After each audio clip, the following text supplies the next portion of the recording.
Not being able to speak is not the same as not speaking. You seem as if you like to talk. I like to let people talk who like to talk. It makes it easier to find out how full of shit they are.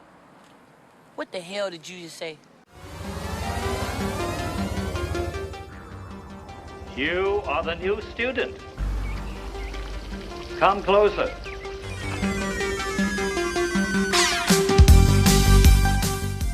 You're listening to the Kung Fu Podcast presented by James Still.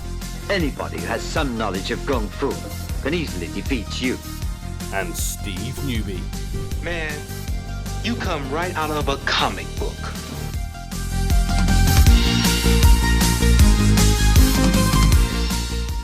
If you flash him, even for an instant, a defiant eye, he'll pluck it out. And if you throw any American sass his way, he'll snap your back and your neck like they were twigs.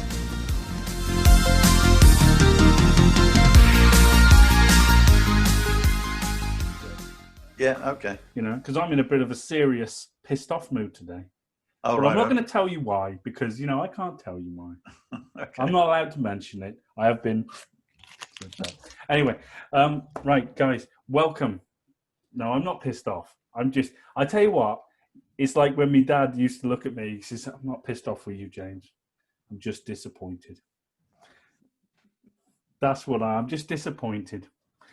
But we shall say no more. Anyway, guys, welcome to the Kung Fu Podcast. This is episode 35 with me, James Still, all the way from the UK, and Mr. Newby. Hello, all the way from Canada. I got it wrong last time. So which way am I supposed to go? I'm going that way. I'm on. So you go. Point somewhere. There, that's the way you're going, and I'm going this way. I did that last time, I'm sure. Oh, then point that way then. Oh, yes, you're that way because I'm mirrored and you're not. So you go like that. Okay. There you go. We got it. That's right. We'll try that. Yeah. Anyway, guys, right, we've had a average week in the week of us. We're gonna start straight off into it. So today, what we're going to be talking about is we are actually going to be talking about some Kung Fu. Actually, that's unfair because we always talk about Kung Fu. It's just, you know, we'll keep it Kung Fu today, less complaining. Well, no, that's not right. We'll probably end up complaining anyway. But we're going to talk about I can't hear you. Have you got a voice? Hello? Can you? I haven't spoken. Oh no! I thought I saw your mouth moving. And I thought the mic had cut out, but obviously you're fine. Anyway, guys, we're going to be talking about lineage, authenticity, and why so many martial artists consider it important. We'll also be discussing applications of sets and sort of, you know, how we kind of get to that stage and what's important, what's not, possibly. Again, opinion piece. But, you know, and also we'll be focusing on the difference between logisticians and intellectualists, okay, in martial arts, because generally speaking, you're either one or the other. And can't spell either of them. Can't spell either of them. I don't know. Just sounds good. So generally speaking, you're either one or the other. So that's logisticians versus intellectualists. Anyway, so we're going to talk about lineage because it came to my attention the other day that, do you remember Lau Gar? Do you remember him? I've heard the name. Oh, we've heard the name. Well, anyway, let me just remind you. This is Lau Gar. Now listen here, you mullet. What are you? An idiot sandwich. 100,000 sperm, and you were the fastest. You are the kind of club-toting, raw meat-eating, me Tarzan, you Janin, big bald bubblehead that can only count to 10 if he's barefoot or wearing sandals. You're what the French call les incompetents. Don't mess with the bull, young man. You'll get the horns. Okay. So that was... I just started jogging memory. Do you remember him now? You remember them. I remember all those. Remember all those. Anyway, so Lau Gar has been posting again on a YouTube channel. This was a couple of months ago, mind you, and it only came to my attention the other day. But he was replying recently. Anyway, and this was on the YouTube channel Monkey Steals peach, I think. Is that the one? Monkey steals peach. So presumably that's like some ball plucking exercise or technique. Is that right? Yeah, sounds good. I like that. Monkey steals peach. This guy, Monkey Steals Peach, the channel, quite prolific actually. He's doing really well for himself. He's an English guy, English dude who goes to China and interviews, all these masters. And I say masters. Do you know what I mean? All those kind of people, the ones who, make a bit of money, communism, okay, and all that. But anyway, so allegedly. Okay, in other words, bullshitters, right? For the most part, that's my opinion. But I'm a grumpy man.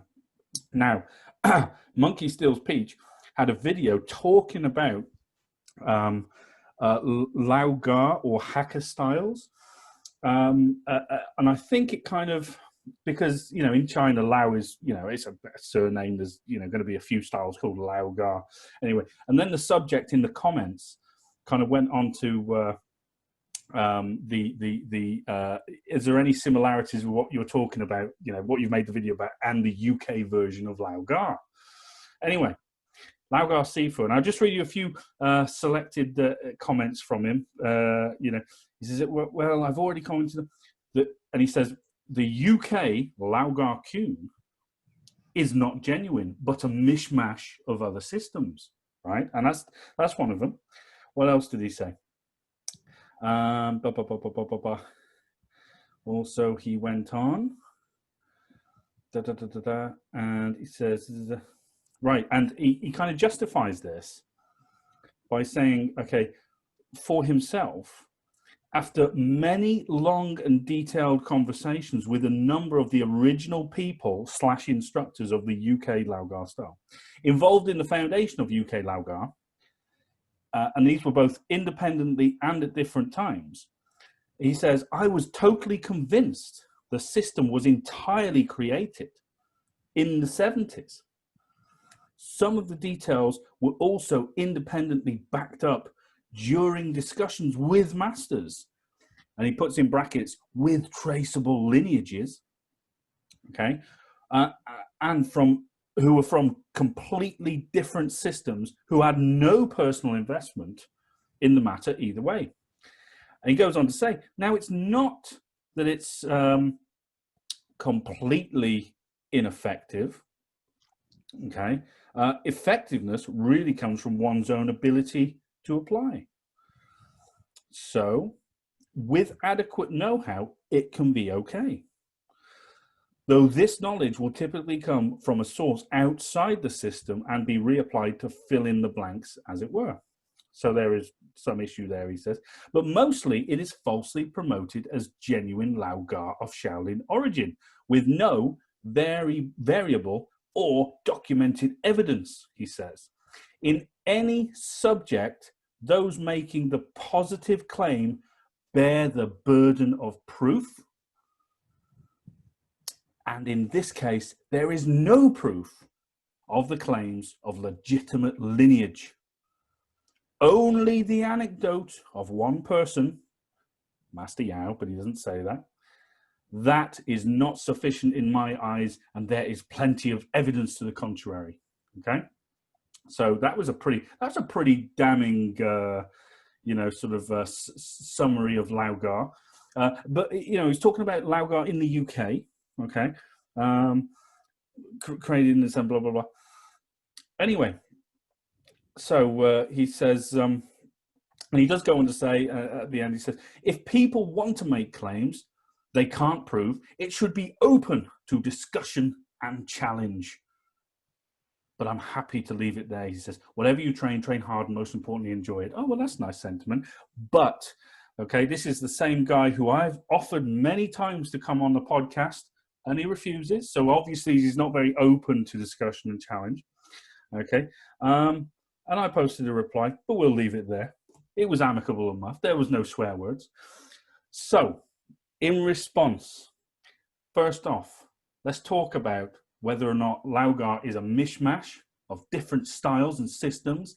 If it does have authentic lineage, what is lineage? Okay. And is it authentic? What does authentic mean? Okay, and I'll leave it to you. What do you think? All Kung Fu, if it's derived from wherever, no matter where, is going to be a mishmash, but dependent on its foundation and on its continuation, will be original or will be authentic. Now, the only way to prove its authenticity is to see it work. And everybody knows, and that's worldwide, except maybe the people, you know, in the mountains in China, knows that Lau Gar works in combat in any shape or form and in any sporting arena. There isn't a single Kung Fu style that's ever competed and won match for match, or even competed on the same scale and made any success of their effort, unless they fight each other, in which case they can say they're world champions of one style. Right. So that's my opinion, but he's right in saying anyone who makes a claim has the burden of proof. I agree with him. Well, he's just made a claim. So his burden of proof is to prove that his Lau Gar is genuine. Right. Because, you know, we know our history. You don't listen to someone for 40 years and saying exactly the same thing, training exactly the same style, exactly the same techniques, no change except going left-handed because it's in the West, okay? Adding competitive aspects, which are already in the syllabus anyway, but just put in terms of learned training in sequences. You've just made them more blatant. They were there anyway, but you've just highlighted them. That's all. You've just applied them to a specific audience. If you want training from people who want to compete, you want to encourage them to compete, but you want them encourage them to stay and train the traditional aspects. Well, in the 70s, it was so successful in competitive fighting against every other style of martial art, bar none, that we were in a situation where we were losing people because they didn't want to sit and learn the traditional aspect. So what you have there is someone who calls himself Lau Gar, Sifu, or to change his name if he doesn't believe in it. I think so. And you've got him suggesting that it's not original, and yet, well, which martial art is throughout the ages, but the techniques, the science, and everything is the same. So, and in all martial arts, it's the same. In all kung fu arts, it's the same. Just look. We've said this loads of times. It's tactics and strategy that matter. You'll find the same techniques, Wing Chun, Choi Di, whatever, Hung Gar. It's just when we talk about tactics and strategy, you know, that incorporates on how big a movement you make. And it's how we make it work. Right. Okay. And it's how they would make it work, and that defines the tactics and strategies of other styles. So we've looked at sort of Hung Gar, and you know, with Hung Gar, I think, you know, you look at it as a style. They're trying to create a lot of power, you know, big movements, etc. You know, trying to make these big, powerful, sweeping punches, etc. You know, and Choi Li foot, big swinging motions, swinging motions. Yeah, you know, everybody's got their own style, but how does it compete? How does it work in reality? Now, of course, the argument is, as we argue ourselves, sport isn't reality. But you it's don't the want only you way. don't want reality, because you'll end up having no eyes. Yeah, it's the only way you can prove something. It's the only way you can enhance something and develop something. It's like in sport. If sport didn't exist, you know, people wouldn't evolve. Right. You know, we evolve because, you know, we no longer do the 4-minute mile. Now we do it a lot faster because people have evolved their technique and their ability and understanding and their science to make it work better. Yeah. Oh no, and part of that evolution. I mean, we can look at the evolution of. Okay, so sort of like we said, points fighting, right? In the 70s, 80s, you know, and to a certain extent, the 90s, Lau Gar in the UK really, really kind of dominated the points fighting. Yeah, absolutely, scene. totally. And wherever you live in the world, I'm willing to bet that no other traditional kung fu style has ever had that. Okay, no. You know, privilege. None other. No, okay? But Lau Gar did, and nothing that he's talking about has either. Right. But Lau Gar did. You know, and you know, so the burden of proof, in effect, you know, has been proven. But when we talk, you know, you look at sport itself. I mean, what we have to acknowledge is that points fighting, if I'm just using that as an example, has now reached, you know, a point in its evolution whereby all the competitors are pretty much because they've learned. Right. The top competitors are pretty much equal because, you know, it's reached that point, you know, and Lau Gar was there at the beginning. They went out. They learned from Lau Gar. Right. Yeah. You could see the way they were fighting. Yeah. They learned from Lau Gar. You could see the way they were losing. They were learning from Lau Gar. So, the amount of competitions that I've been to and the amount of, you know, different styles that I've seen and witnessed the horrendous ability of some of them, just useless in any combative measure, you know, self-defense or whatever. You can call it what you want, but honestly, some of them are just, they're living in cuckoo land. So, you know... But you look at the legacy of Lau Gar. You want to talk about authenticity, right? Yeah. How do you define authenticity? Because I think that's pretty authentic. If you've got a traditional style who is in you have a legacy. Yeah, the legacy, and it's legacy means a lot more than lineage, shall I say? Yeah, all right.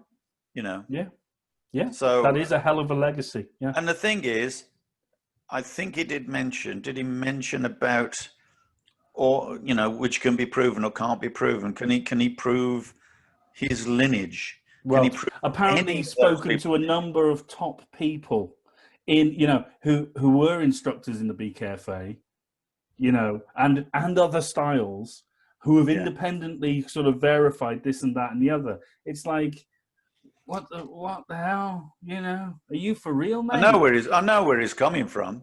I know where he's coming from. It's just mishmash. It's just a mishmash of the facts. Okay. Remember, I was in both camps. Okay, with Mike Haig's camp and with Master Yao's camp. Right. So I know where it's coming from, and I know where this bull is coming from. Oh well, we do. How the one camp affects the other. Okay. And I know how they started. Yeah. So let's just explain it. Okay. So you had a guy called Mike Haig, right? Yeah. He effectively spearheaded. He's a businessman. Yeah. He effectively bought. He built karate up. Yeah. He built karate. He promoted karate in this country. Right. And then Bruce Lee died.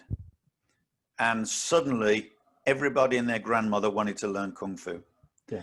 So everybody was coming out of the woodwork, asking if they could levitate, if we could teach them to levitate, asking if they could learn, you know, all sorts of special, which is they're back to that now, aren't they? You know, up in the mountains and all that kind of thing. They're still talking about it. Yeah. But that's what it was like in the 70s. Okay. And yes, in terms of the beginning, it was people who had done karate. Bruce Lee died. Suddenly, everybody wanted to learn Kung Fu. The karate guys were instructed to change the way that they were teaching. Right. In other words, call it Kung Fu and start making it up. And yes, that was most definitely made up, but it was not Lau Gar. It never was Lau Gar. until Master Yao came 2 years after the development of the British Kung Fu Association. 2 years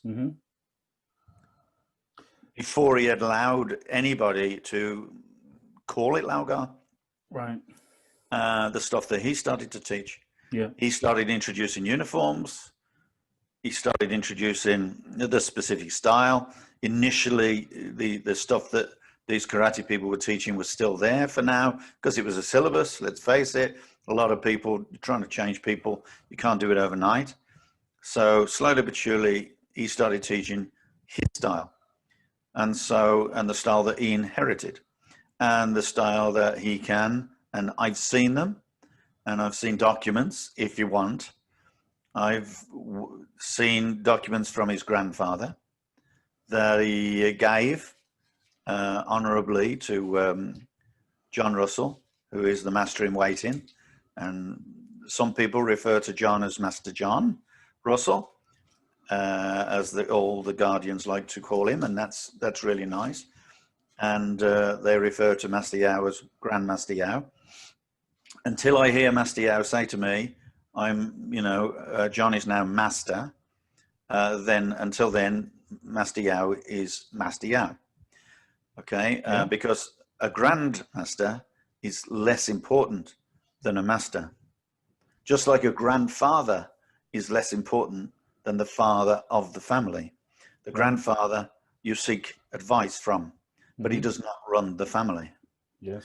And that's exactly the same in martial arts, in Kung Fu. Right. Now, people don't see it that way, and so they like to call themselves great grandmaster, great grandmaster when they're 25 years old. Taekwondo.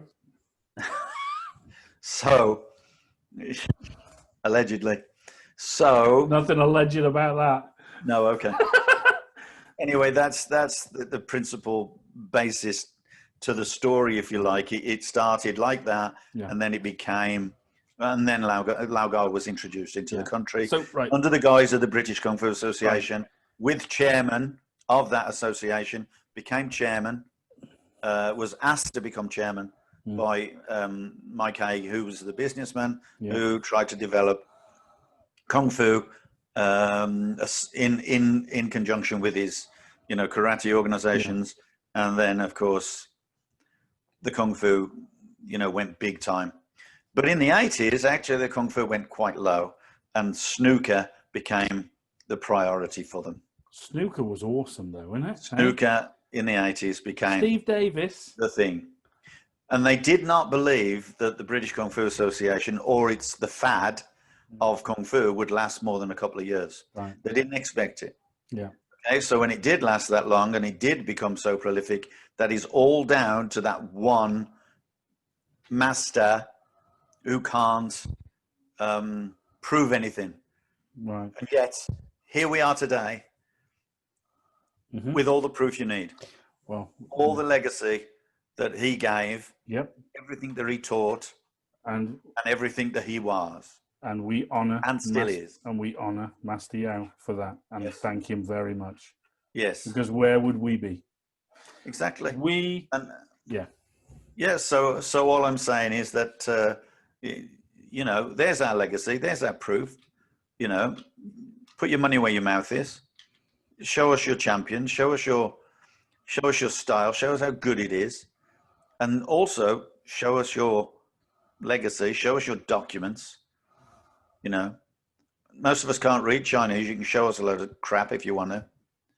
So, but I as I said, I was at the ceremony where John Russell was given, the red sash in honor, and the new master in waiting, as I honorably call him.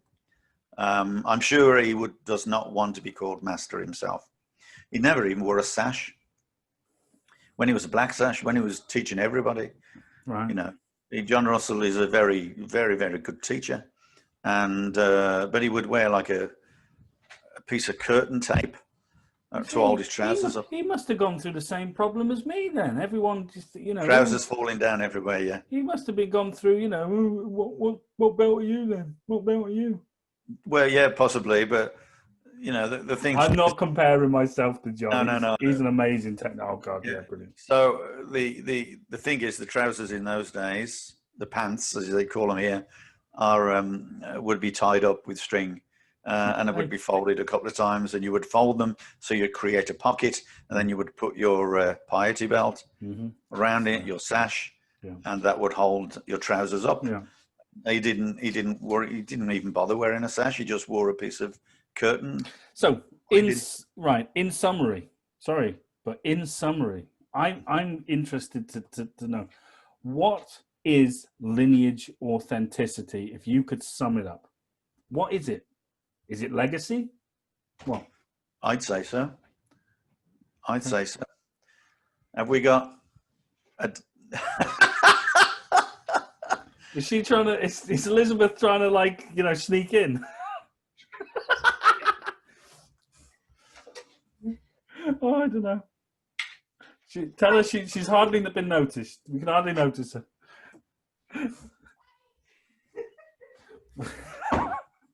She'd never be any good at ninjutsu, that one. No, she was wearing black, but you know. That's true. So, right. So, what is lineage authenticity, and why? And this is another important question, because everyone bangs on about it, right? You listen to every Wing Chun practitioner and his grandma and her dog. They're going on about lineage. My lineage is it, man. I'm this removed from here and there and there. Lineage. You know, it's authentic lineage. You know, that's an opinion, isn't it? Right. But why do martial artists consider it important? Okay. Why is that? Why do they have to hold on to something? Right. And if they can't, if their style hasn't proven anything, you know, I mean, it may be a very good style, but, you know, and train it by all means, train it, enjoy it. And don't come and, you know, talk about your lineage in comparison to someone else's lineage, because you don't know it. Right. And I'll give you an example if you like. Yeah, go for it. Yeah. Did you know there is a King of England? Well, what you mean in waiting? No, he was overlooked. Oh, yeah, I know. He lives in Australia. About. Yeah. And he's got some daughters, and they're princesses. Yeah. Because there was an illegitimate son who was missed out on the throne, you know, Middle Ages. Right. Forgive me, I can't remember at the moment, I can't give you the exact king and that, but apparently he had an affair. Yeah. King Jacko, that's him. Yeah, I don't know what. G'day, Jacko. You all right, mate? Anyway, that's the difference between lineage. That's lineage. Yeah. So, you know, everybody, Queen Victoria, Queen Elizabeth, Queen Victoria, all the way down, all the Georges, they're all illegitimate. They are not the true lineage of the royal family. And there you go. Yeah. So, according only to this one investigation. Right. And of course, it's very difficult at that point in time to actually verify things, but they do believe, as best they can, that may be the truth. But, you know, only some people believe it, because to them, it's a lineage. Right, let me ask you a question. Do I study Steve Newby lineage Lau Gar? Your lineage is the same as everyone else's, right? Because we all train from the same source. So, right, you just do it better. Nobody does it better. Nobody does. No. What I'm trying to get at is, right, there is a lot. Some. Yeah, better than some. Not as good, not as better as others. Huh? Not as good as others, but there you go. I've always been a like middle of the road guy. I'm better than others, but not as good as some. Do you know what my tactic was when I joined the army in basic training? It was, I never wanted to be at the front of the run, and I never wanted to be the back at the run. I wanted to be in the middle, because in the middle, you don't really get noticed. You know, you're just there. You know, but of course, you know, he says that doing a podcast with you, and bitching all the time. But I'm happy in the middle. I'm happy. You know? Why is it? Though? Go on. I was just going to say, you know, some people have fame thrust upon them, and some people seek it. Yeah. If this is fame, I'll shun it. I shun it. Right? Why is it that some people might consider you in Canada, right? Oh, you're removed from the source, Master Yao. So you must be doing a different style of Lao now. Well, I think all of us are doing a different style of Lao. I think that's pretty obvious because none of us are clones, but we all have the same concept. We all have the same science. And the most important thing is that you actually learn it and digest it. And I'm lucky to have taught absolutely so many clubs you just wouldn't get your hat on. And I've moved around the country for the British Kung Fu Association. I moved from Birmingham to Milton Keynes. From Milton Keynes, I worked Buckingham. And from there, I moved, you know, elsewhere to Scotland, etc., etc. I had clubs in Outer Hebrides. I've had clubs in Cyprus. You know, the clubs everywhere. I've got a list here, but half the places I couldn't even remember. Really? But you're looking at maybe 50 places, right, where I've had clubs. And that's not all over the country, right. Not including the guy in America, John. Yeah, in America. So it's the thing about me is that I learned the basics because I continue to teach the basics. Because every time I moved, I had to do it for myself. I had to teach from the beginning for myself. In other words, I had to teach novices, beginners, from the off. And each time I did it, I digested it. And so the science is there. So the very, very the fundamental basics are there.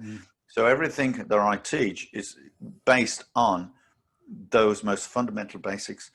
I haven't needed or desired to go, you know, yes, okay, I know all the weapons, I know all these, you know, forms and so on. I don't even practice these big forms because I don't see any point in it. Because you spend so much time practicing those forms, you don't actually understand the basics at all. Right. Just clarify exactly what you mean, the big forms. Well, I'm talking like 5 animal sets and stuff like that, and then Hong Gar sets that we learn. Fu Hox Sun Yung, Fu Hox Wan Yi, it's called.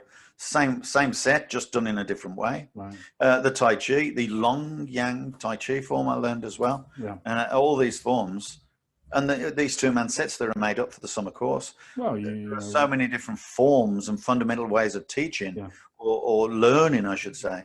And they're put together so people can practice them. And if you want to practice them, by all means, practice them. I'd rather be far in, you know, interested in the practical side of the sciences. And that means keeping your eye on the most basic things, building them up and making basic things work, and then discovering where those basic things are in the more advanced forms as you go. And you'll find the same basic things in these bigger forms. Yeah. But why practice a big form? Yeah. For me, that's only my opinion, you know. No, but you know, I teaching beginners. Well, I'll give you an example. Can I give you an example? Yeah, go for it. Yeah. People learn the first sword set. Yeah. Well, the training. They train the first sword set. They learn the first sword set. Then they learn the second sword set, the whirlwind broadsword. Tell me why you continue to learn the first sword set, right? They're the same. They're one and the same thing, right? The same as, like, there's many things in the first set, second set, third set that are very, very similar, okay?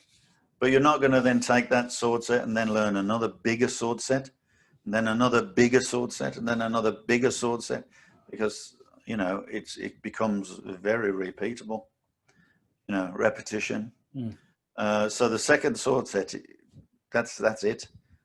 After that, you learn the basic, the primary sword set, and then you learn the set, if you like, the whirlwind broadsword, and then, as far as I'm concerned, that's it. But what people want to do then is they want to go out and they want to learn different sword sets from all over, different styles, or, you know, and so on. They want to advance.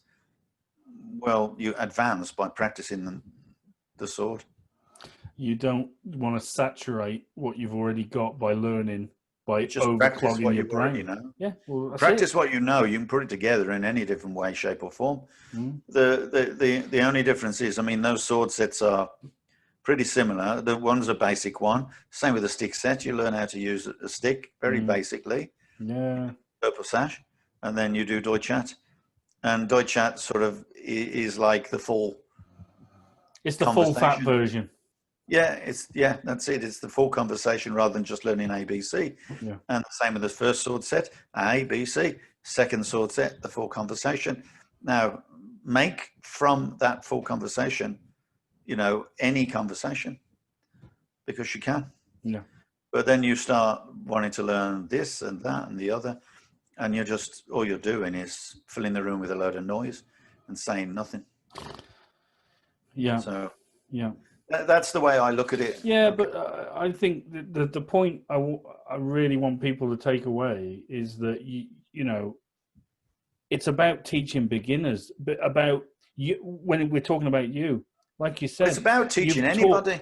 But the way that you've honed your teaching and honed what you know is because you've always like had to reset. Oh, I teach beginners.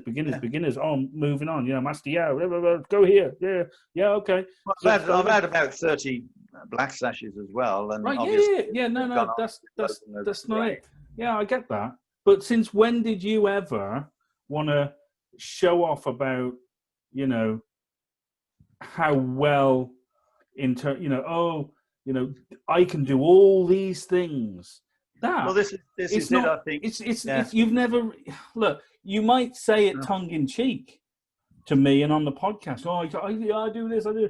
But you're not that way. You never sort of sell yourself because of what you know.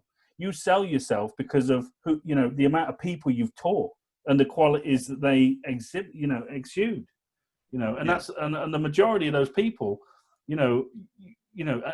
beginners, because you've always kind of digested that that early syllabus, that, you know, and no, it's always been Lau. It's always been Lau. I mean, yes, I learned, you know, the Hong Gar set, and yes, I learned, or a couple of them, and I learned the Yang form and so on, or short Yang form I kept to, and that's just to teach older people to be fit. That's not my Kung Fu style, and as some people say, yes, you can learn, or it helps you to develop your own, but what helps you to develop your own more than anything is understanding your own. Yeah. And that's it. Well, now, you can compare that to others by all means and learn by observing them. You don't have to go to the club and learn it, because you can see it. If you know your own, you can understand others. It's like, you know, you're able to. Yeah, but that's the problem. Box, you can commentate. Yeah. But most people, they haven't learnt their own, have they? But that's the problem. And then they bugger off, look at other people doing whatever, get confused. Oh, he's doing this, he's doing that. And then you're trying to relate it to what you do. And because you don't have the experience or, you know, the knowledge to decipher this, you know, awkward thing, you get all confused. Well, then that's when it becomes a mishmash. Right. Mr. Lau Gar Sifu. Yeah, that's when it becomes a mishmash. Yeah. When you start learning different styles, and that, when you start putting them together, is how you then do your best to proclaim you have some kind of lineage somewhere. Yeah, right. But right, when you, and now I want you to specify what you mean by learn different styles. We just mentioned it then. What exactly do you mean by learn different styles? Because we've already established that, let's face it, all the moves in Kung Fu are going to be damn similar, if not the same. So what do you mean by learning different styles? Surely Kung Fu as a whole encompasses everything. Well, again, it's down, and I think some people hit it on the head. I've heard, you know, people talking on different sites and so on, and they're going, well, you know, I like to learn to go and travel and learn the new styles and it helps me enhance my style. Well, if you understand your style in the first place, then your style would be able to enhance others. That's the way I see it. So when I go to others' martial arts, or when I compete with other martial arts, or run competitions that have invited other martial arts, it's me showing them. It's not me learning from them, because I learn. Yeah, isn't that a bit like it teaches me how good this style is, and it teaches me how I can better do this style, not because I see something new, but because I see things pretty much the same. And there's certainly ideas that come from it. Most definitely, there's ideas come from it. But it doesn't make me want to run off and learn different styles necessarily. Okay, when I first started, I was like that, and I can understand that as lower grades. At lower grades do that. When I did karate for 10 pence a lesson in 1972, 1972, 10 pence a lesson. Yeah. I've done, bagua, on courses and so on, and learned. I've done Wing Chun and whatever, and this.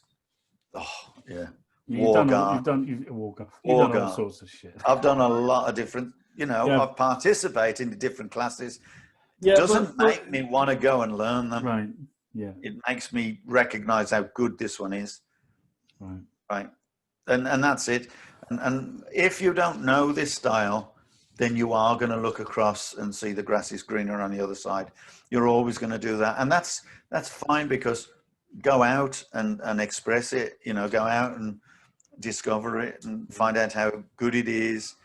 But if you train Lau Gar, if you train the style that you started, you can, because it's got a good, if we want to dare say, lineage, because it's got a very good science, because it's proven science, because it's got a legacy, it stands, heads above the rest. So, I mean, right. Regardless of if the history, has breaks in it for us, because we can't. All history has breaks. Yeah, right. Okay. Yeah, I know. But this is the point. So, regardless if the history has no sort of provable, documented, evidence out there, it's to irrelevant. support whatever. What is relevant? What is relevant is that what happened is the proof in the science. Right. Is the result of training. It's the result in comparison to other martial arts. Yeah. It's the result in comparison to other martial arts in competition and in scientific, strategy. I do understand that there are a lot of people in Lau Gar, because Lau Gar got far too big for one individual to build it, which is why you've got so many diversification. It's why people left. It's why people, get peed off about, their lot. They're not getting enough training. They're not getting anyone up to their area. They're not getting, the right information. Well, there were courses for them, but courses aren't enough for people. They need it. Sometimes just they want it so they can just take it home in a plastic bag. And so they're not prepared to train for it. But some didn't have the option. They couldn't train for it. They didn't have an instructor. Instructor has died. The instructor has left. The instructor is, not very good. It's not all instructors are great. So they've been stuck in a kind of quagmire. They're unable to gain any more. They look around them. They see other martial arts advancing around them, especially today with all the bull that goes on and promotion of, this martial art, that martial art, and lineages. And where they say, and particularly the lineage that really gets me is the lineage of, so many masters of Shaolin, so many generations from the Shaolin temple. Yeah, right. Get a life, for God's sake. It was destroyed in the 17th century, and there is no more lineage. So stop bullying it. Well, right, and this leads us on, right, to our next bit, right?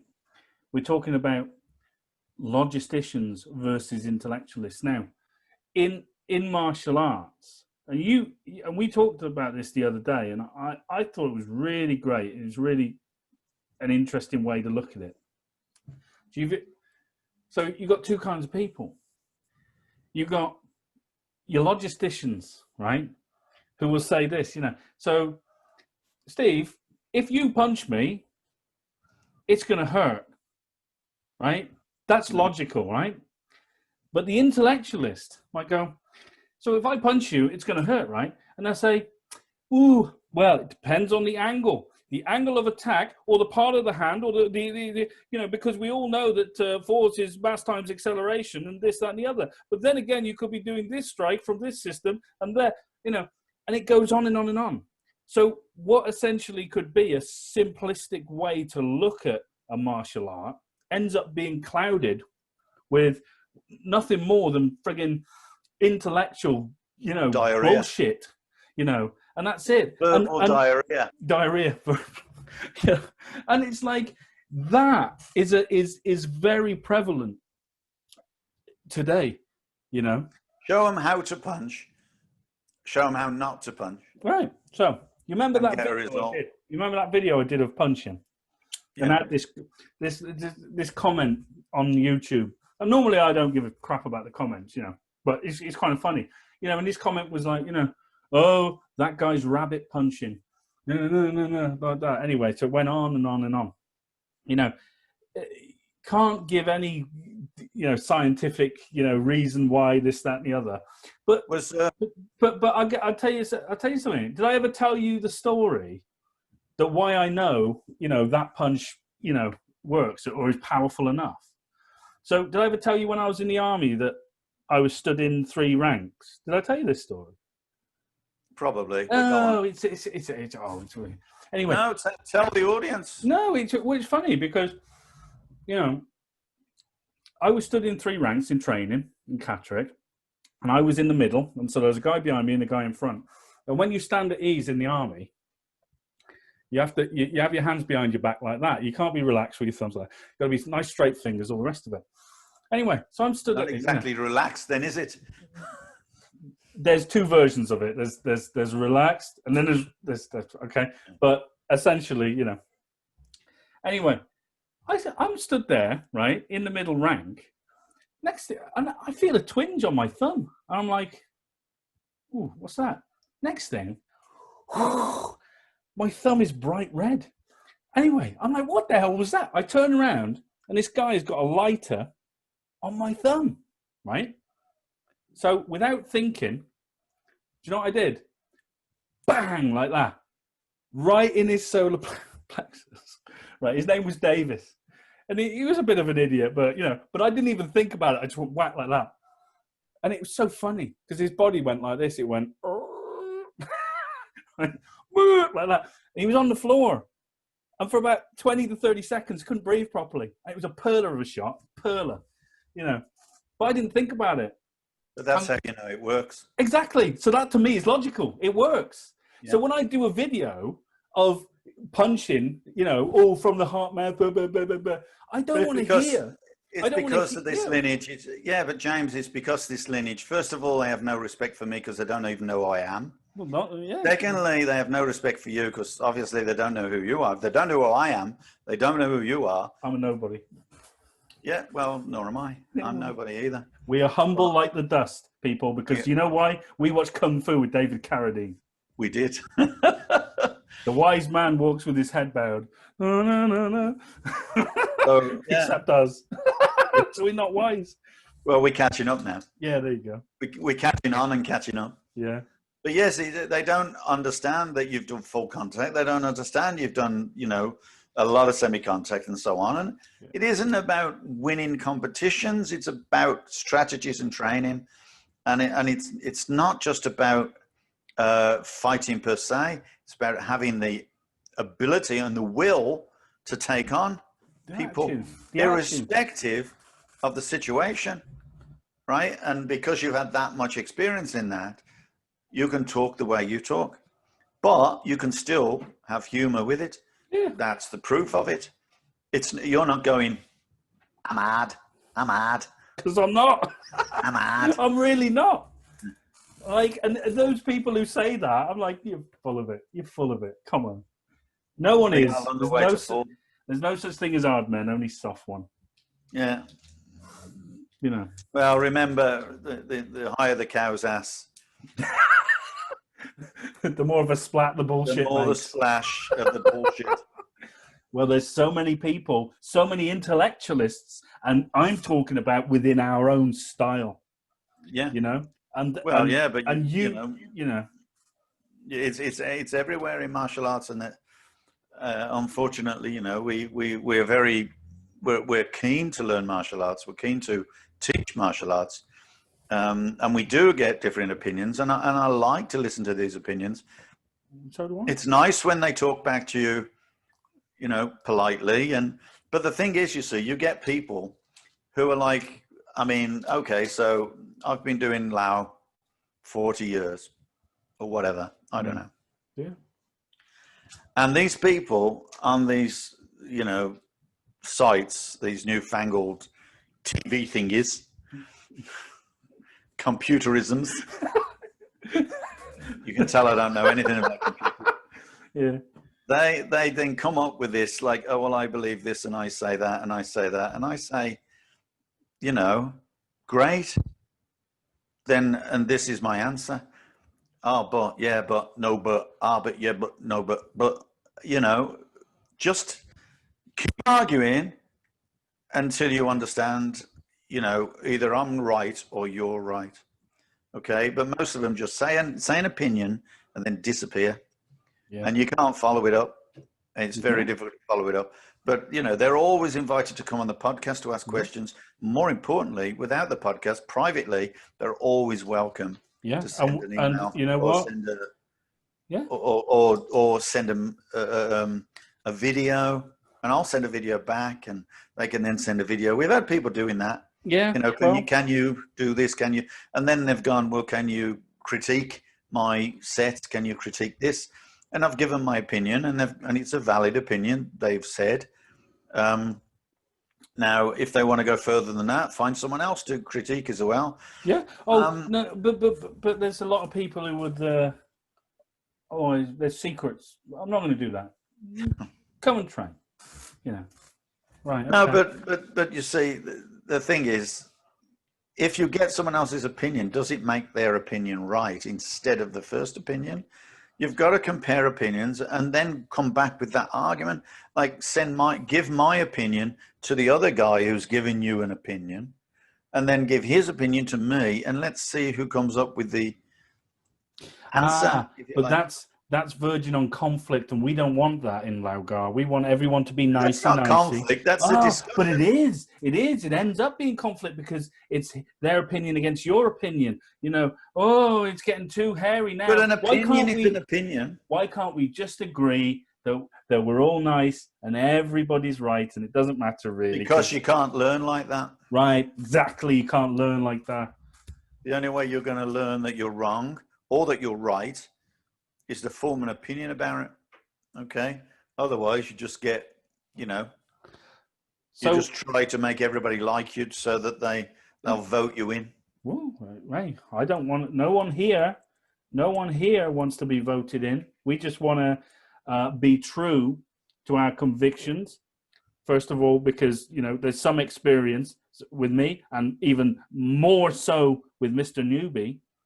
A lot of experience with that. But we've had a lot of people, I guess we've had a lot of people that have criticized us for just doing a podcast. Oh, because of the fact that we want to promote the podcast. Well, we don't, hang on, we don't want to. No, they don't have to listen to it. Yeah, well, I don't, to me, it's not. They listen to it and then complain. Yeah. Don't listen if you're not interested. Shut up. Well, for me, it was never about promoting a podcast. It was always about promoting Lau. Like putting Lau out there. I mean, I don't consider myself like someone spearheading this, because it's been done. I just think this is another avenue where we can sort of talk about, you know, our beautiful style, our wonderful, you know, lineage, and all that, you know. And it's just like, you know, there's no gain for me or you other than the pleasure of watching people discover. for yourselves, for me, discovering, new ideas, because since I started doing this with Steve, we've had some wonderful chats, and you've been a part of it too, everyone at home, if you've been listening. I think they're wonderful. I think they're relevant. And how many other people are doing this in Lao? So, and I'm not saying that, we're special on that. I just think that, if, we were there, we've just got this position, we got this thing, it's up and running, let's go for it. Let's nail it. Let's Well, how many people listen to it and then just talk to themselves or talk to their friends and go, you know what, it's bullshit. Well, whatever. I don't care. But, tell us why you think it's that. Why you think, have you got an opinion? Have you got something to say, that counters the argument if you want? Because this is all about discussion. This is all about, it's a fun discussion too. We can have a laugh. And of course we do have a laugh with the people that have betrayed Lao. Yeah. We do that quite often. I love it. Yeah, so do I. Because they betrayed me too. People don't know who I am, but they know who the people are that betrayed me, and they get a say. And then when I get to talk about it, I'm a bully. Apparently. So, well, we tread a fine line. Yeah. Okay, so whatever. I don't think so. I don't think we, I think everything we've done is, in retrospect, it's reactionary to a position. Yeah. We didn't go out there set out to destroy people's lives. No. And this is what's unfortunately happened with a lot of people in our past.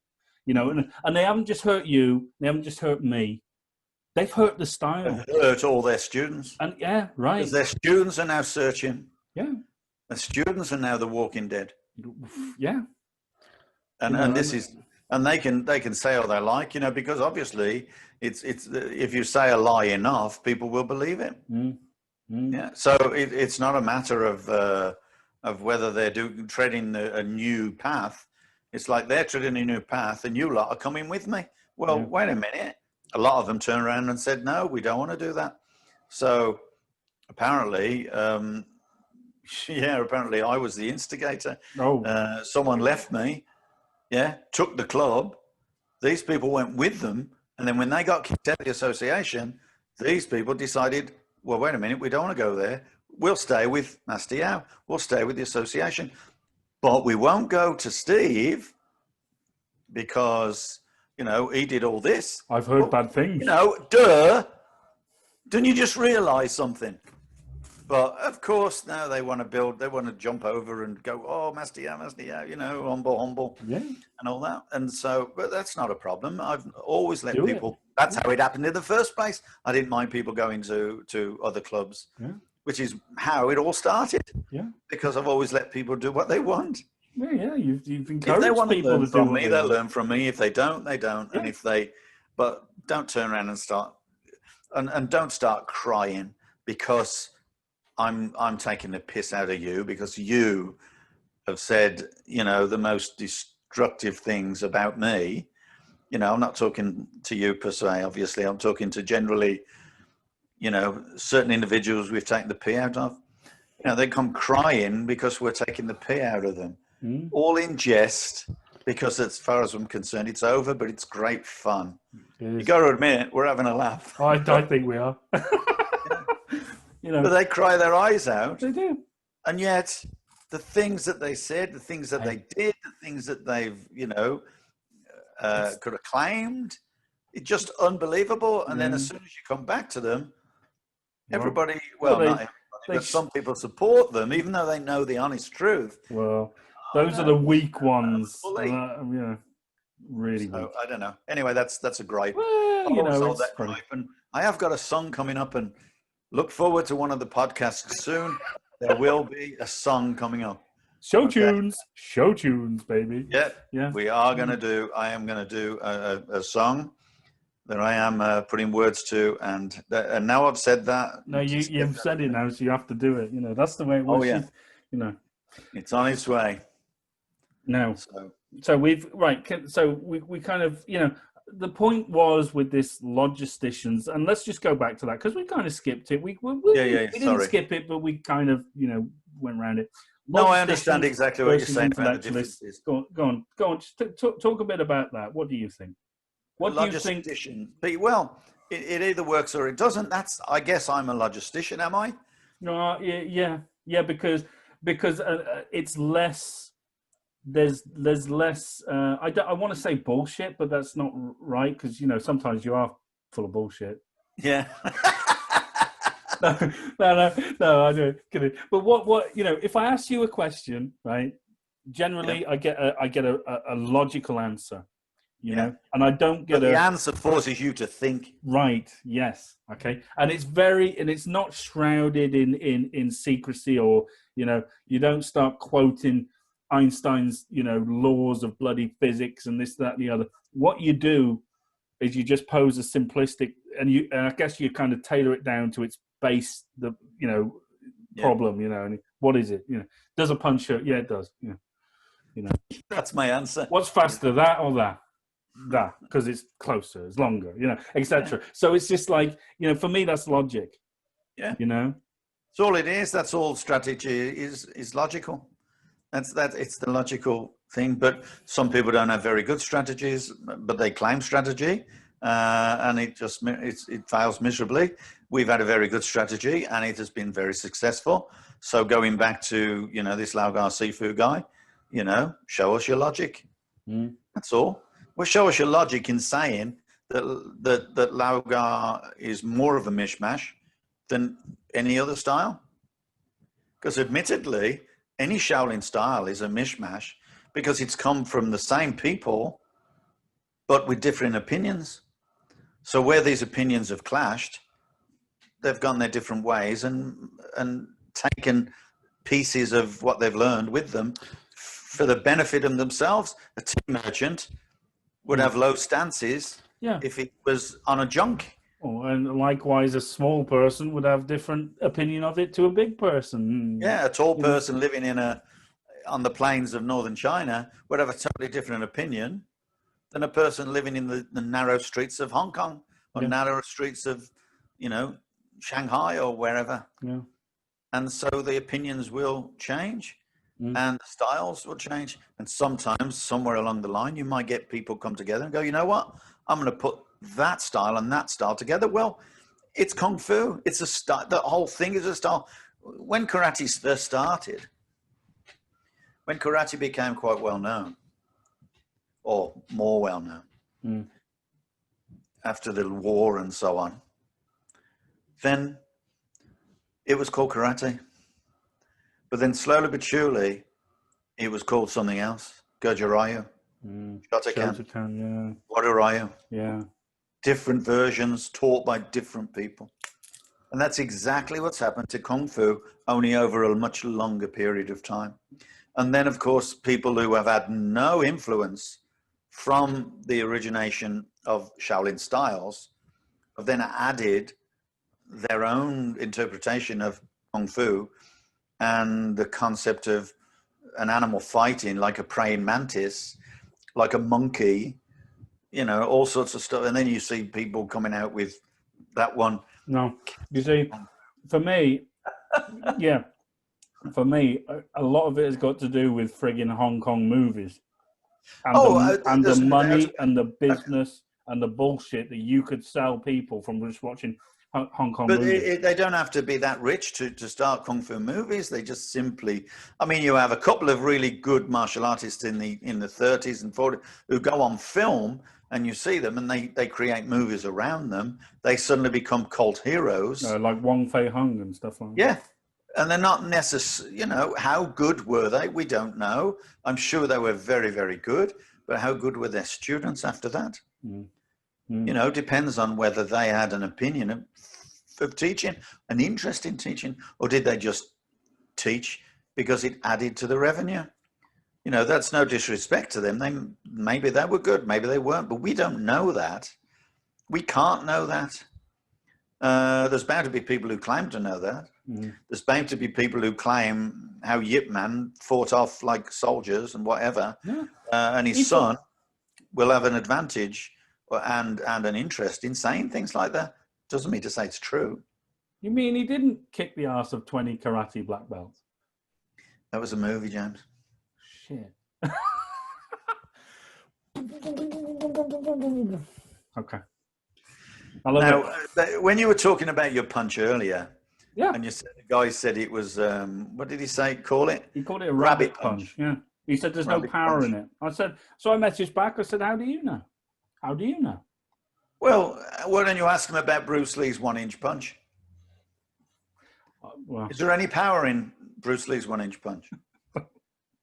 Yeah, because it's Bruce Lee. Well, it's got to be in it. 5'7.5". You know, but my point with that was, you know, train it from here to get the power, blah blah blah. Then we train it from here, da da da. And it's like, man, does it work? Yes. Why? Because I've friggin' done it. You know, it's like, you know, and this is what I hate. I hate this intellectual argument or discussion. Yeah, but don't be something drawn that's by it, James. blatant. What? Yeah. Don't be drawn by No, it. You know? no. I think that hate is a strong word because I'm up for discussion. I love discussion. But what I am is like, I'm fed up of some discussions and what is a blatant, you know, the sky is blue. You know, I don't want a discussion about that because it is, you know, don't tell me it's purple, you know? And I'm like, you know, and that's to me is that's logic. That's the way I approach it. And like everybody, I think to a certain degree, when I first started with you, I spent the first 2 years utterly bemused and confused about what it was I was doing. No, and that's not because of you. It's because I complicated matters by reading bloody American Inside Kung Fu magazines and about a guy who learned Kung Fu from his cat. You know, and I'm just like, you know, this shit confuses people. And it that's you know, why they love all the that's why they love the 39th generation Shaolin master from a Shaolin temple that hasn't existed for 300 years. I mean, that's why. You know, like, you know, and I'm a middle of the road practitioner. That's me, you know. But you know, at least I feel, and this might be sort of ignorance or whatever, but you know, at least in myself, I can justify things to a point. You know, 9 times out of 10, you know, I can justify a lot. You know, and it makes sense to me. And I'm not searching for, you know, something that, you know, is you know. But sometimes the way we talk, anyone would think we don't think anyone in China knows anything about martial arts. But that's not true. I wouldn't for a minute believe that. There are some extremely good practitioners of martial arts everywhere in the world, all over the world. They're extremely good, and it's because they train, but also because they take their fight, you know, they prove it. You know, they're very, very good at what they do, and some of them train extremely, you know, unbelievably hard, and at the same time they're academically motivated by it, not just, you know, want to be, you know, punch everybody's lights out, but they literally are, you know, genuinely academic in martial arts, if you like. But that doesn't make them, it doesn't mean anything. They're, if you like, their hereditary, what's it called? Heritage. Their pedigree, their lineage doesn't mean jack.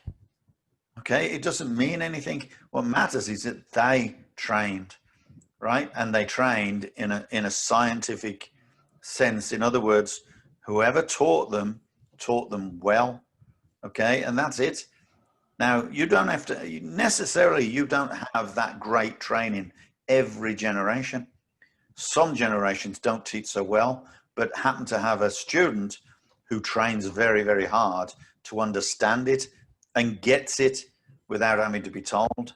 Yeah. And sometimes there comes a time every so often over many, many years or a few generations where one individual will actually surpass and increase the capability of that art, if you want. Yeah. Because they will improve it in its, you know, scientific value, if you want. That's what a master is. Like, like there was science before Einstein, science Yeah. before bloody Isaac Newton, but they just sort of nailed it, didn't they? They nailed their bit of science. Right. And, not necessarily right with everything, but it's the best theory. Yeah. But I mean, people knew the world was not flat, absolutely, 2,000 years ago. Yeah. And then people come back today and claim it's flat. Well, I mean, so like my gripe is like, and the academic pursuit of martial arts is something that I really, really love. Like, I mean, but first and foremost, I'm driven by logic, because without that logic, I don't have, the means or the to sort of, guide, and you guide my training, but I don't have the means. Without that logic, I don't have the means to self-censor when I'm doing something wrong, or when I'm, straying off the chessboard, if you like, and stuff like that. That for me is the logic. My logic in simplistic terms is, okay, I get in, do the job, get out. So, and I know that sounds very sort of, cavalier, but that is the basis or the beginning of my logic. That's what I want. So, and then from there, I can, take different paths and whatnot, but the problem is, I think without that logic to do, and if you just pursue the academic or the intellectual side of a martial art, without the logic, you've lost a hell of a lot of, basic Well, it should thought. be logical if it's, it should be logical, but it isn't always. Yeah. It's certainly not practical. Right. Not everything, in theory can work in practice. Well, we know that. I mean, that goes with everything. Yeah, it's all about design. It's all about development and evolution. Yeah. And unfortunately, some things don't work, and evolution changes it, and then it becomes better. But some people are stuck in their ideology and don't evolve or change. You were talking earlier about how people think that because I'm in Canada, I surely I must be away from it now. How stupid is that in today's age? When we're looking at each other in exactly the same time frame, right? This is from witchcraft 6,000 shit. miles away. This is witchcraft shit 200 years ago. You would be burned at the stake for this. Yeah. So, I can learn more, I can gain more, you can gain more, and we can always, seek information as and when. Ask me a question. Not you, but anybody. Ask me a question that makes, a good sense question. And don't talk to me about Chinese terminology, because I'm not Chinese. Okay? These are the only 3 words I can read in Chinese. Is that chop suey? I do know ni hao and shi shi and gong hei bak choy. And that's about it. Oh, yeah, yi sam. I was talking to a Chinese student the other day, and I said, "Do you speak Chinese?" She went, "Well, I speak, Mandarin or whatever, or Cantonese, some Cantonese." I'm going, "Oh, yeah, yi sam say," and then she corrected me somewhere. I can't remember where, but and I said, "Well, shut up." So otherwise, I'll talk real English to you. She's Canadian. Yeah. So she talks with a Canadian accent. She's Chinese origin, and she's talking to me. She says she can speak Chinese, but a lot of the people here in Vancouver, where it's it's probably the second biggest community of Chinese outside of China, next to San Francisco, and a lot of the youngsters actually can't speak Chinese and their parents can't understand them anyway, because they're useless at it. So, they try to speak Chinese, but they're no good at it. Do you remember we had a lovely student in Hereford who was Chinese heritage?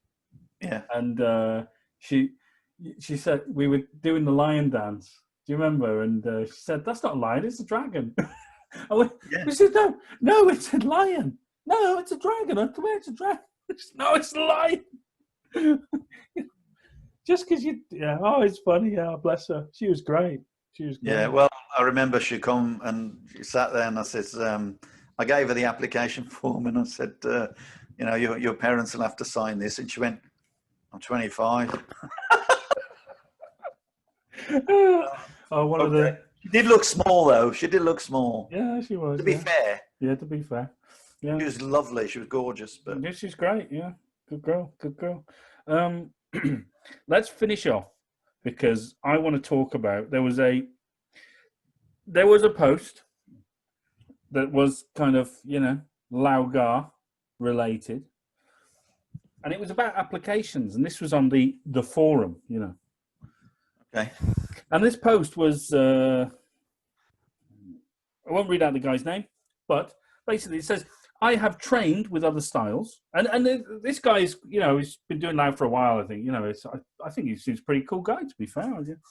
He says, anyway, I've trained with other styles, as I'm sure many of you have, and the ones that have impressed me the most are those who have a clear, definitive understanding of how to apply the techniques within their forms.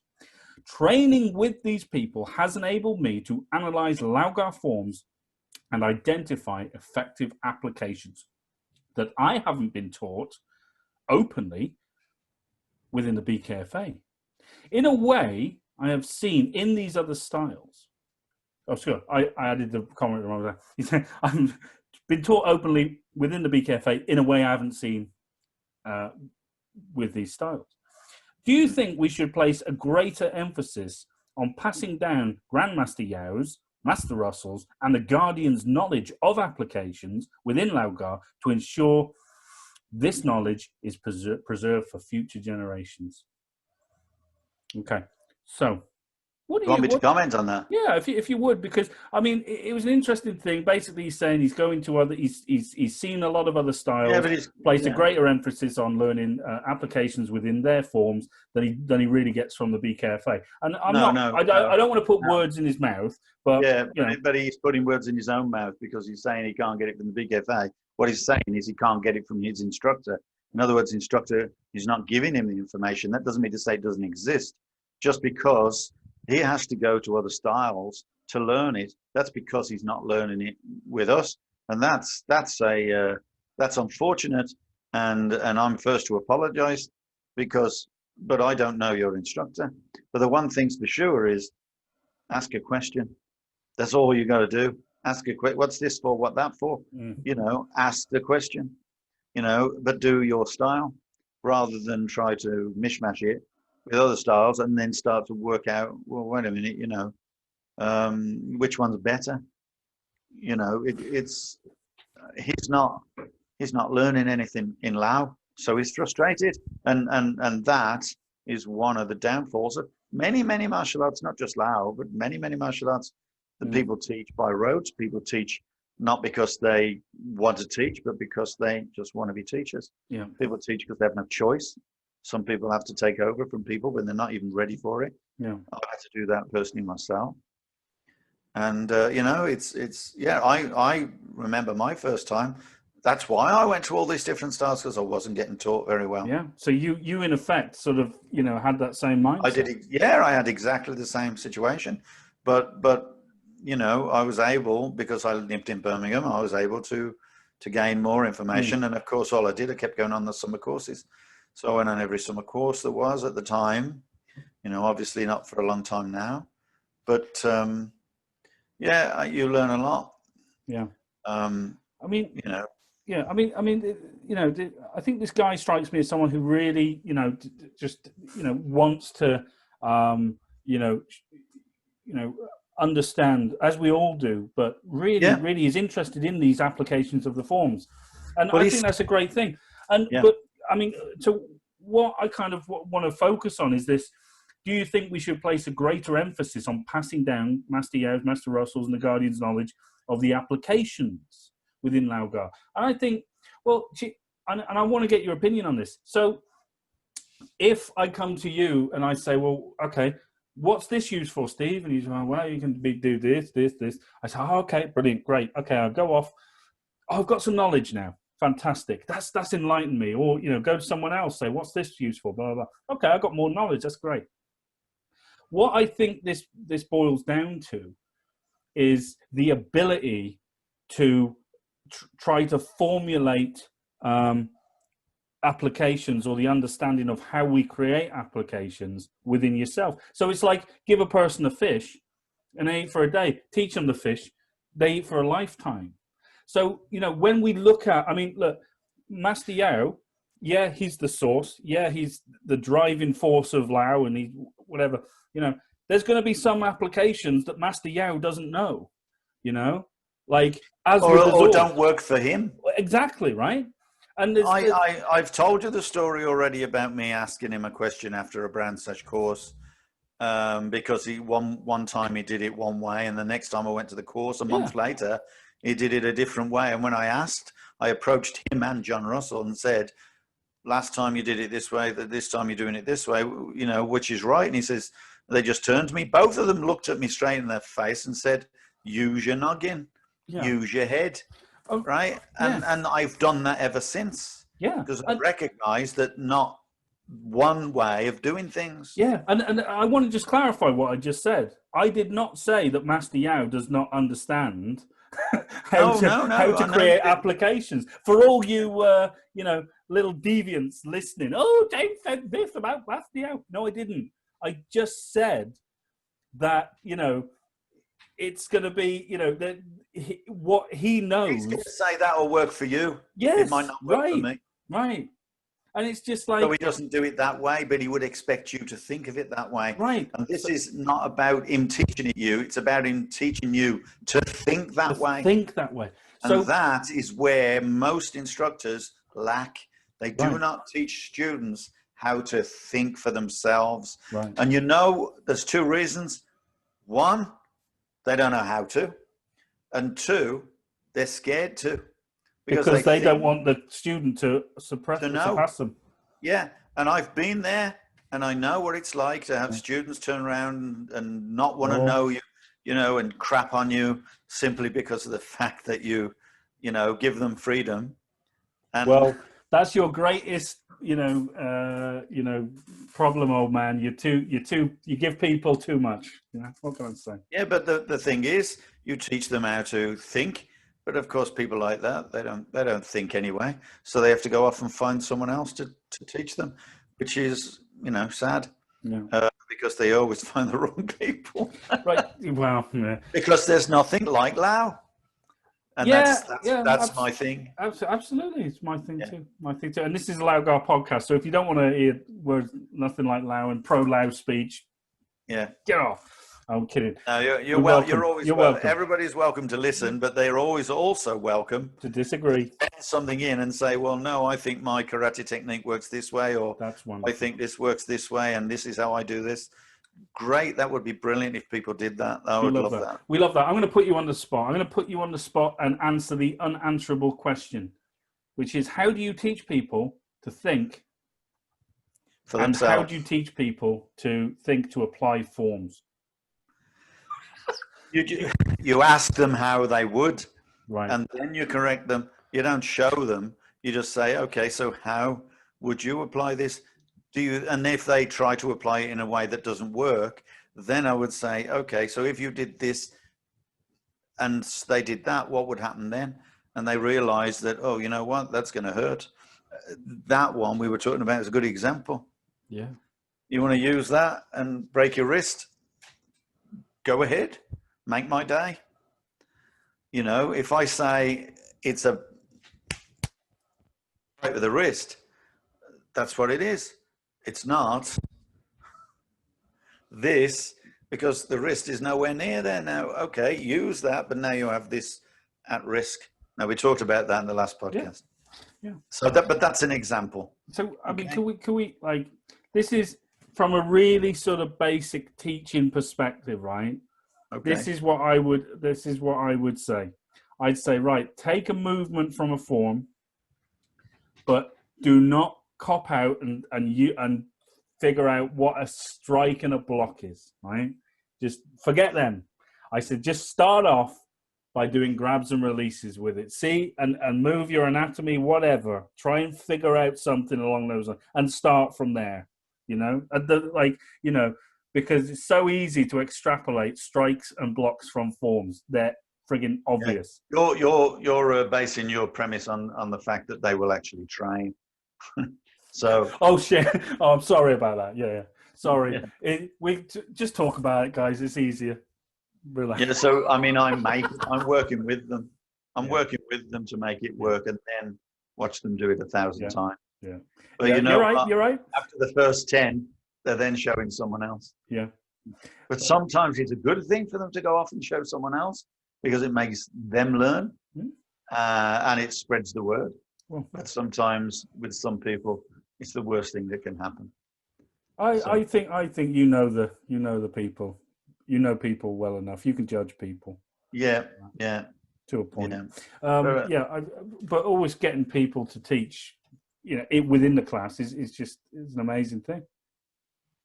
Yeah, I'm just a teacher per se. I've always been a teacher, always will be a teacher. You know, when I came to Canada and I wanted to do classes here, and I will do classes here, but I'm just searching for anyone who hasn't got an ego, who will eventually go, you know what, I'd like to learn something. You know, because you see so many people who do martial arts, and you look at them and you think, for God's sake, you're a really nice guy, you're a decent guy, you're training really hard. You're just training all the wrong things. You're doing it all for the wrong reasons, and it looks stupid. Yeah, but the problem is though, you're competing with people who have got an ego, and they won't change because they think, well, my master's this, and he's in New York. Well, wait a minute, you're in here, you're in, in Canada. There's no way on earth you're going to go, But having said that, yes, they can still learn, but how much you can always tell how much their instructor is actually teaching them. So, because let's face it, we're apart, okay? Yeah. That doesn't stop us learning. So it wouldn't stop them, but for the fact that they're not being taught. Yeah. And you can see that. Yeah. So, yeah, no, I mean, so it was an unanswerable question, really. Yeah. How do you teach people that work out applications? Well, I mean, going back to it, we were talking about me, why I like teaching as well. Yeah. And the fact that I do love to teach. I mean, because people will say, well, I'm not teaching now. Well, of course I am with you guys and John and Doug and so on. But, and we have a class through video, etc. But I'm teaching people to drive as well in Canada. And that's teaching. It's teaching that I love. It's not just about Lao. It's not just about martial arts. My persona, my whole self, my whole being is about making people better than what they were before they met me. And that's my whole life. And that's always been my life. And people will say that, so it's not about just martial arts. It's about teaching. So you've got to want to be a teacher. Whatever the subject is, you've got to want to teach people. Yeah. And it's a joy, but you don't have to be concerned with people getting better, because that's the whole objective. So that's why we don't. If you ask a question, you'll get a video. We'll give you an answer. You'll have an opinion.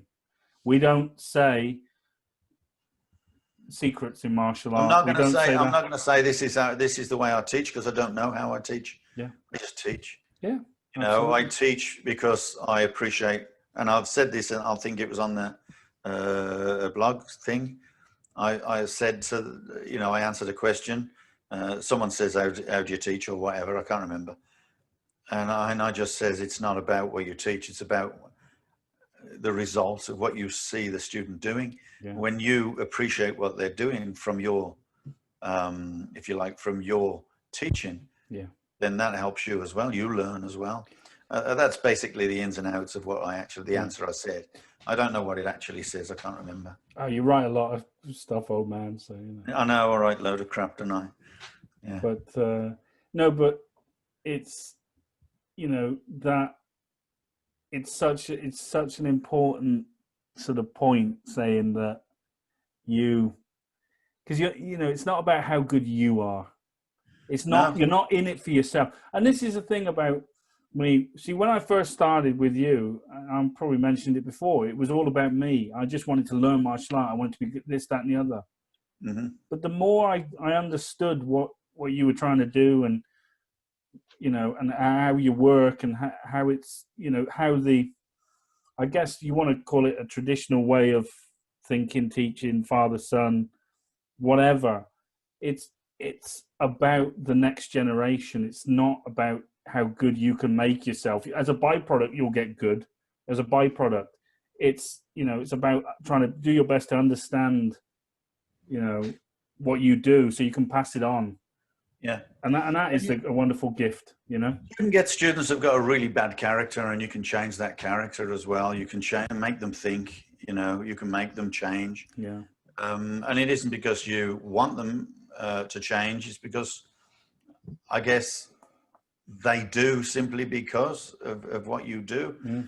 You want to show them the right way, and I suppose you want them to change, but in a sense you can't make them change, but they change simply because they absorb what you are, what you want to be, or what you want them to be. So you see that in a lot of people. Yeah. No, that's great. That's great. That's why you did all that brickwork for me. Pick the brick up, throw the brick up. Pick the brick up, throw the brick. Pick the brick, throw the brick. Push the wall down. I was real good at that. Do you know what I'm reading a book at the moment called The Peter Principle, right? And I've read it before.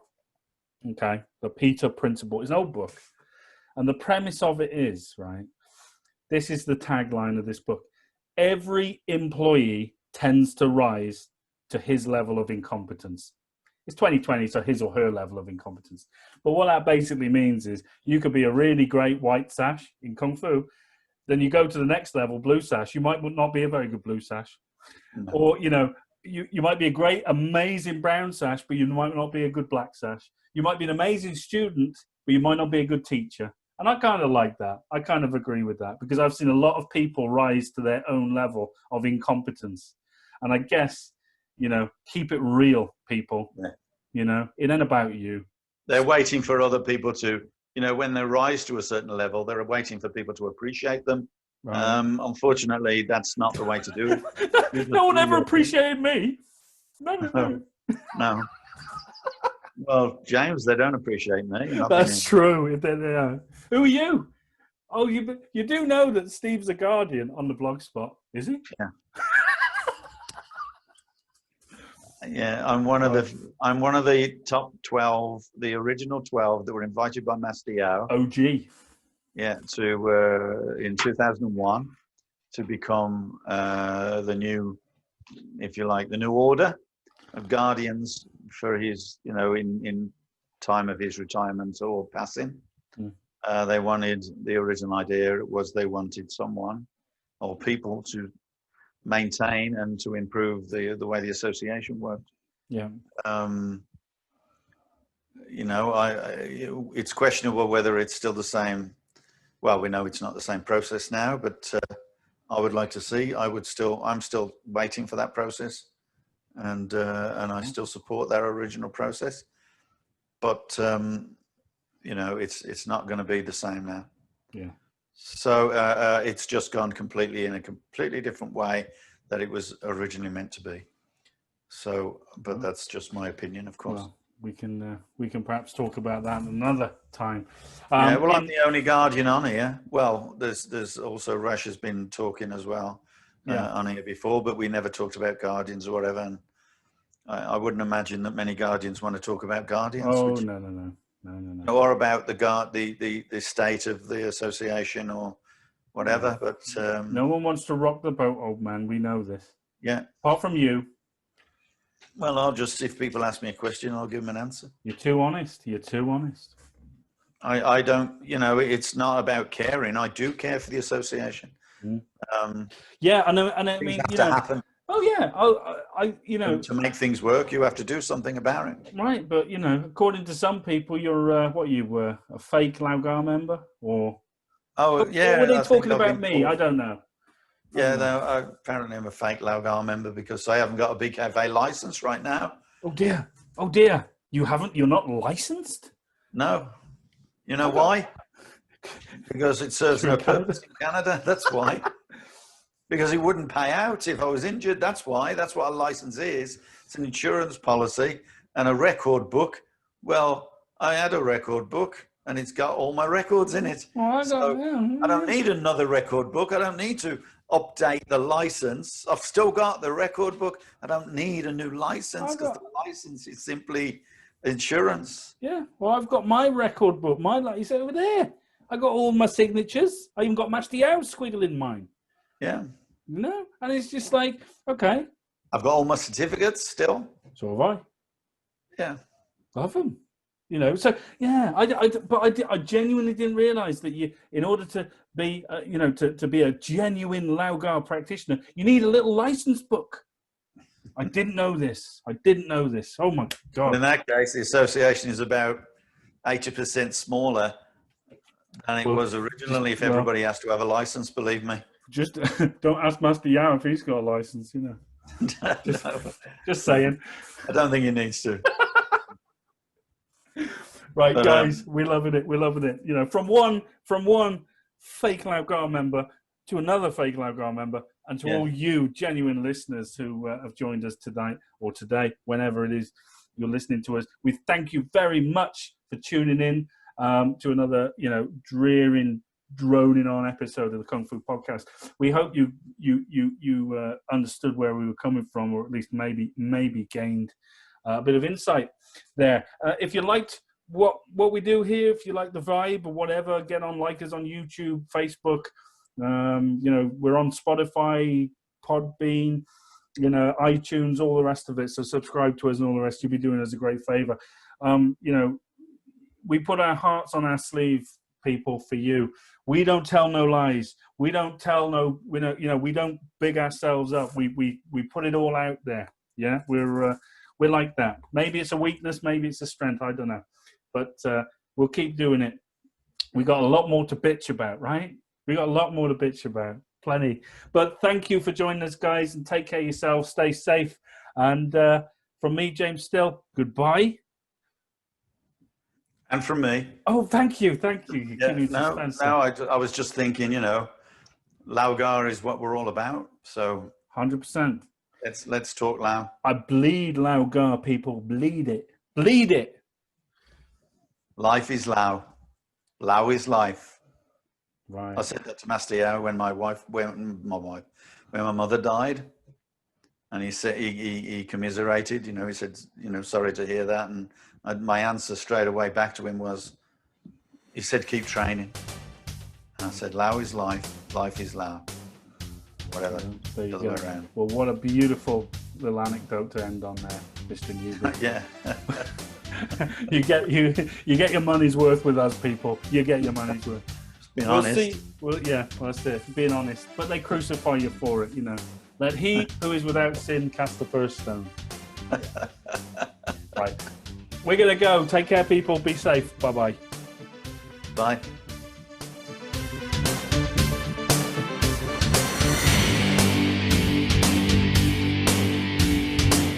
Concentrate on your enemy's weak points. The eyes, the throat, the knackers.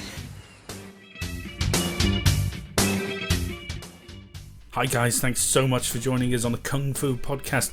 If you like that and you want to find out more about us, you can head over to Facebook, Twitter, Instagram or YouTube and find us under SJN Martial Arts. And also guys, this podcast is available on Podbean and iTunes. So until next time, take care of yourselves and we'll see you again on the Kung Fu Podcast.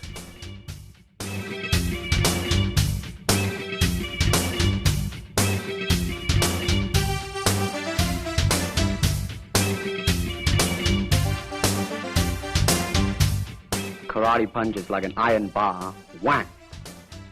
A Kung Fu punch is like an iron chain with an iron ball attached to the end and it go whang.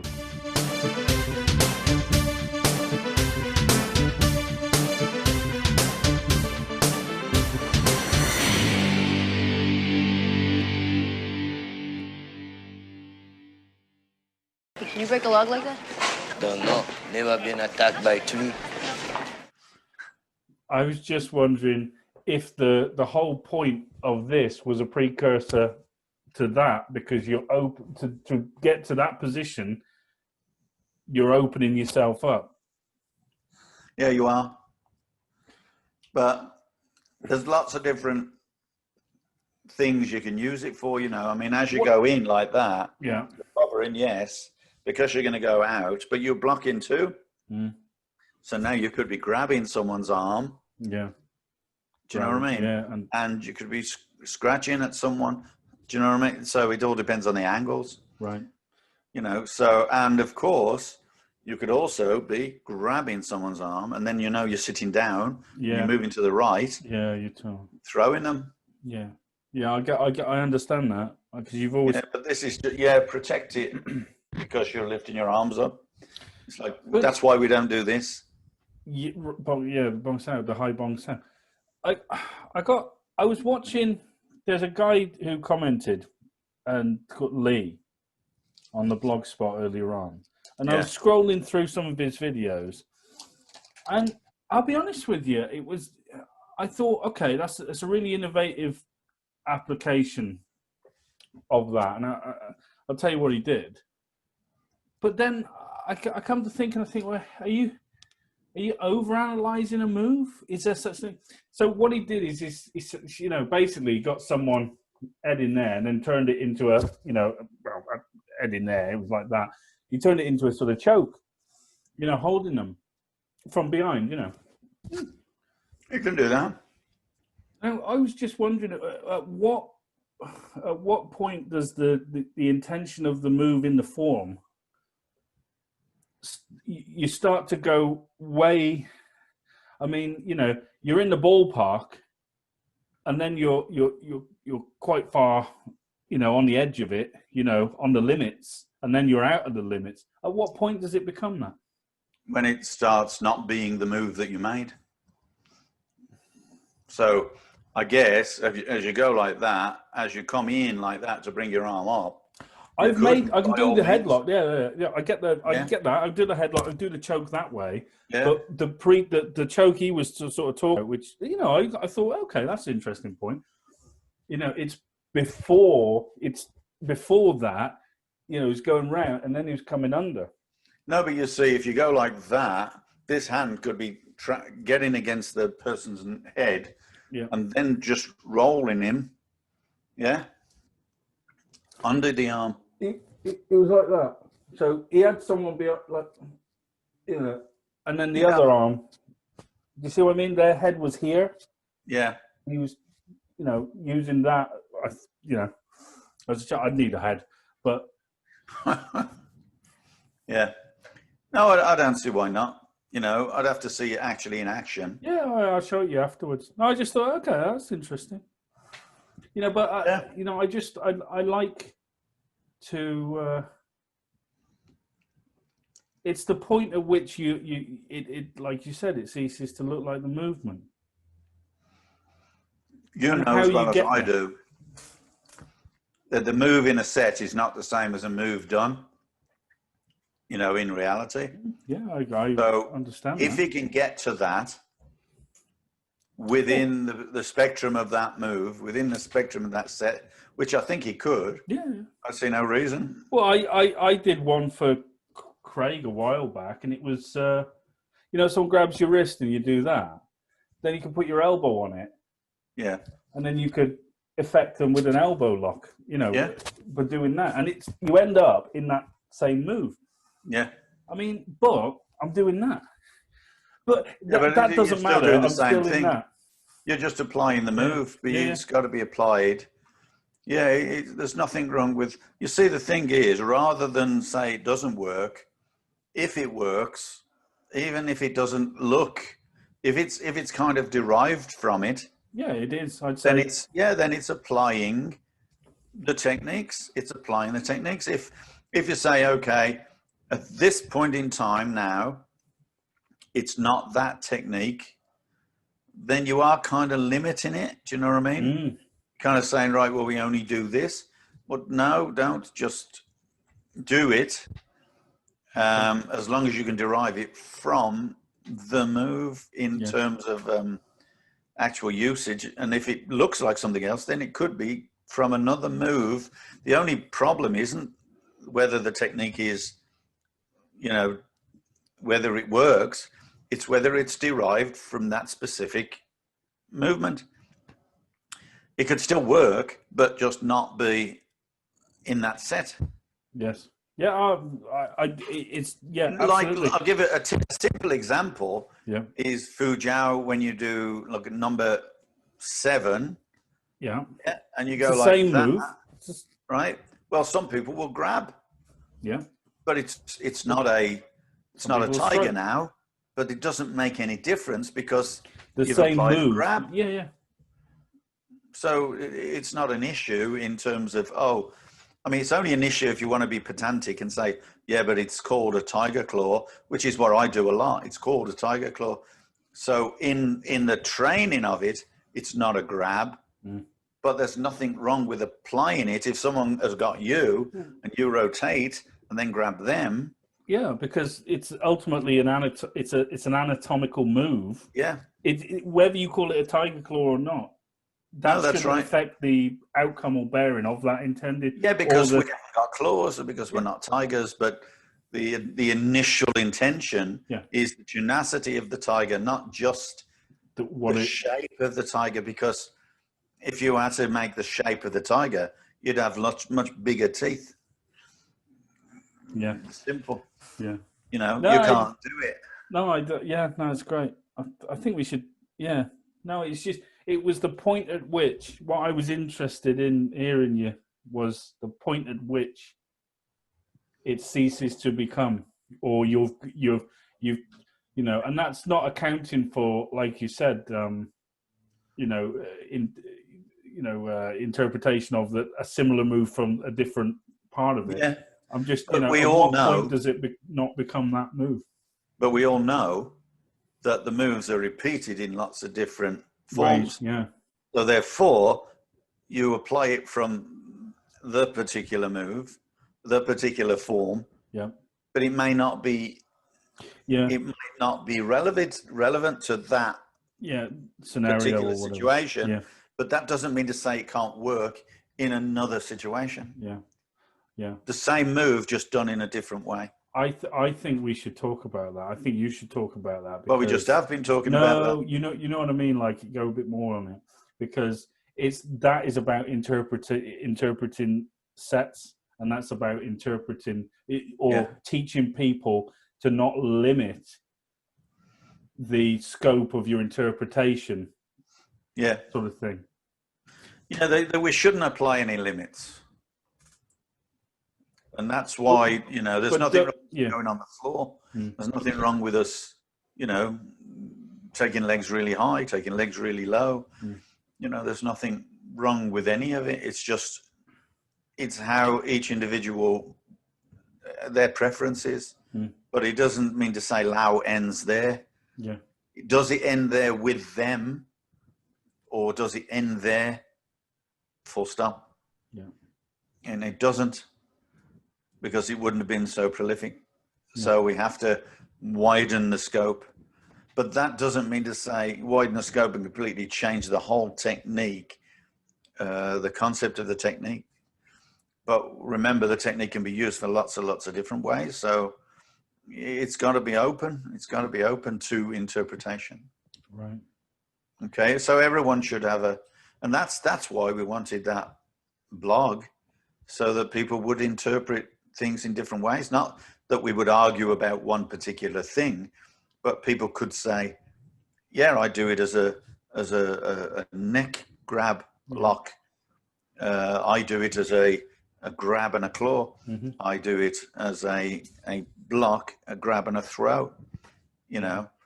At each different point in time for that technique to work, with lots and lots of different options of using it. Yeah. Yeah. Yeah. And that is martial And that's the arts. same with all Lau Gar. Yeah. In all martial arts, but I think it's not about the people that, learn it. It's about the people who teach it. And I think there's an awful lot of Kung Fu's that have kind of been derived from crap. And some people who learn it, obviously, they see it for what it is. And then other people just train it and maybe they're good enough to actually interpret something out of it that maybe not have been taught to them, and that's when that starts to look good. That's when it starts to be appreciated by because it's self-discovery, and it's because you're transcending your so the normal, you tell me what it's for, I go great and then do it. But if I'm formulating ideas, or I have that ability, on some level to create a solution, to open it up a little, open it up, Yeah, and whereas other people might not know what it's for, they just do the move just so they can look good, and that's the interpretation. That's the difference between different people who learn martial arts. You're going to have people who, they learn just to look good, and then you have people who learn and try to interpret its meaning. But also you've got people who will just learn by rote. Yeah, that's what I mean. They just learn to look good. Yeah, but what I mean is they'll get given a solution, and that'll be it. Yeah. So they'll go, oh, that's it. Next. And then because there's some level of interpretation of the technique for them, they feel that job has been accomplished, so they move on. Whereas it's a never-ending thing. But they gain nothing in the end, because they won't remember necessarily, or if they do, it won't work in a specific scenario. It'll only work for that specific situation. Yeah. Well, that's no good, because no situation is specific. It's flowing. Yeah.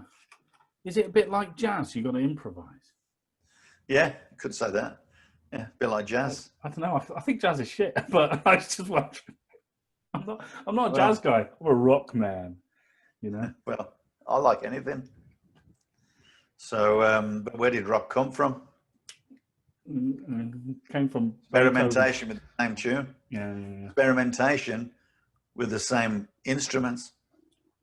I appreciate all music has a lineage, but I like sort of Eddie Van Halen Kundo. Mm-hmm. Right. Okay.